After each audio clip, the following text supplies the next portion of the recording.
Is your child hoping to enter a NSW selective high school, but you're not sure whether their preparation is covering everything? One skill parents often overlook is timed writing. Welcome! In this explainer, we're navigating the highly systematic yet totally unpredictable world of NSW Selective High School Placements. The exam assesses reading, mathematical reasoning, thinking skills, and writing. And that writing section? Students get just one task and exactly 30 minutes to nail it. Today, we're breaking down how the entire system works and how to get your child truly ready. Let's start by acknowledging the heavy emotional burden you might be feeling right now. This quote captures it perfectly. The desire to provide even slightly better opportunities for your child makes this time feel especially heavy. You know that anxiety? It just comes from a place of deep love. You want the best for them. But successful writing, for instance, requires so much more than just advanced vocabulary. They need to understand the instructions, identify the audience, select relevant ideas, and manage their time, all under immense pressure. Take a deep breath, because we have a roadmap to help you make sense of it all. First, the weight of the exam. 2, how the system works.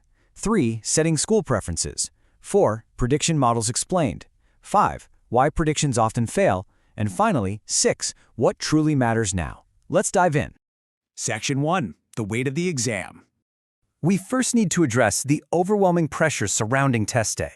While the placement process seems completely rational on paper, when it's our own child, our emotions can totally cloud our judgment. And honestly, a child can have excellent ideas and still struggle to show them within 30 minutes. Picture a confident Year 5 student. They are great in class, they love reading. But faced with an unfamiliar timed prompt, they freeze. They type a sentence, delete it, stare at the countdown timer. They might try to memorize a story that doesn't fit, or use fancy words without clear organization, and finish without even checking their work. Section 2. How the system works. So how do we fix that freeze and help them succeed in this system?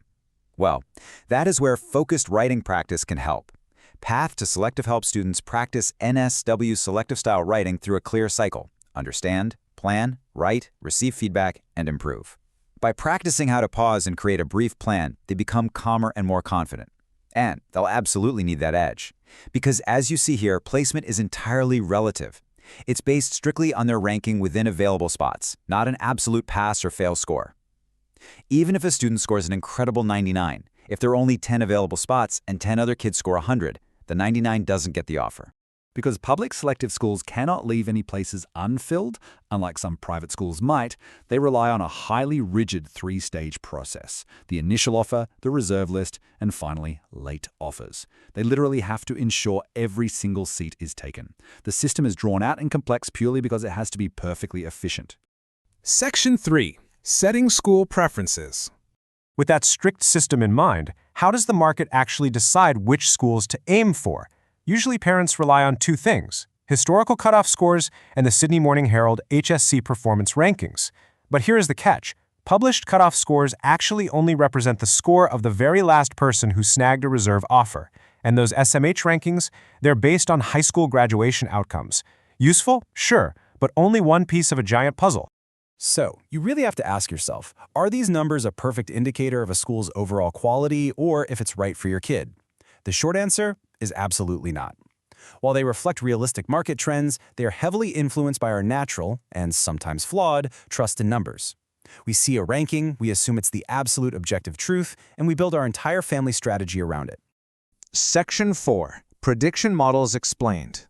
Let's geek out for a second and look at the actual data models the market uses to predict these coveted placements. Model A is a quick, rigid comparison, taking a trial test score and putting it directly against past cutoffs. But it completely ignores year-to-year exam difficulty. Model B is a definite step up. It includes percentile rankings. By looking at where a student ranks within a larger group, it smooths out the bumps of a particularly hard or easy practice test. But neither of those is perfect. And this brilliantly illustrates the value of Model C, a hybrid approach. It balances both raw scores and percentile rankings to give parents something far more valuable: a flexible, realistic range of school options, rather than one single anxiety-inducing target number. Section 5. Why predictions often fail. Despite all these sophisticated models, perfect prediction is completely impossible. The data shows a clear divide. Predictions are much more reliable for students who are consistent performers. But for variable performers, kids whose scores bounce up and down, we see far wider discrepancies in actual outcomes. No model can predict a kid having an off day, right? That's exactly why repeated practice, feedback, and reflection, like what students get on Path to Selective, is so vital to building that consistency.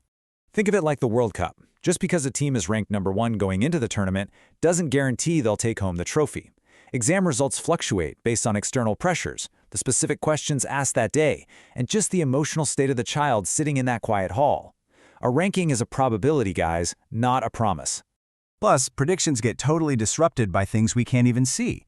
There are undisclosed standards in the equity model, wildly unpredictable movements in the reserve system as parents change their minds, and, get this, starting in 2025, the exam structure changes completely, spreading over 3 days. That introduces a massive new variable of endurance that historical data just cannot predict. Section 6. What truly matters now. Okay, let's zoom out from all this data and return to your actual role as a parent right now. Here's a massive sigh of relief for you.